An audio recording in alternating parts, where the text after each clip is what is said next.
Walking in the front door never felt so good for U of A students Carlisle Aguirre and Nellie Hilner. A short hike left them lost in the woods for 2 days, and the relief of coming home was overwhelming. It was the most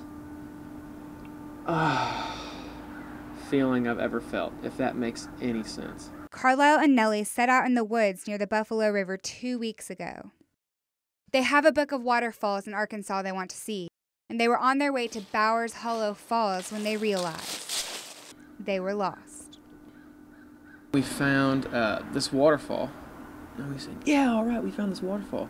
And then we looked at the waterfall and looked at the one in the book, and we said, I mean, it's beautiful and all, it's just not the same waterfall. Before sunset, they built a fire and made camp for the night. I had a lighter in the pocket of my hammock bag.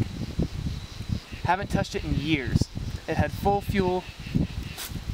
When the sun came up, they made their way to the only familiar path among the dense trees, the Buffalo River.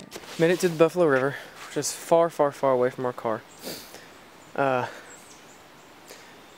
we figure it's the best place we can be seen. As they hiked along the banks, they felt the reality of being lost, without a cell phone, water, food, or warm clothes.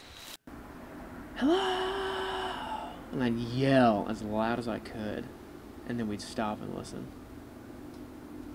And it was just silence. And that was the worst. It was one of the worst feelings I've ever felt. Yeah. You just felt completely alone. We don't have our cell phones, but Nellie's phone has a tracker on it, so hopefully they can find her car that we parked somewhere within a 7-mile radius of us. And that's exactly how the search and rescue team found them.